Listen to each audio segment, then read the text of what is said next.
Hi everyone, in front of me I've got Samsung Galaxy A16 5G, and let me share with you how to activate automatic system updates on this device.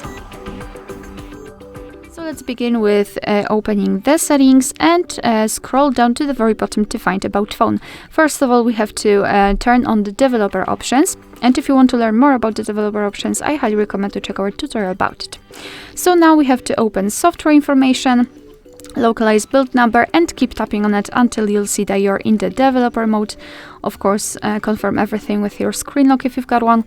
And now we can go back to the general settings, scroll down again, and enter developer options. Right here we have to scroll down just a little bit to find this option, Auto Update System, and tap on this switcher.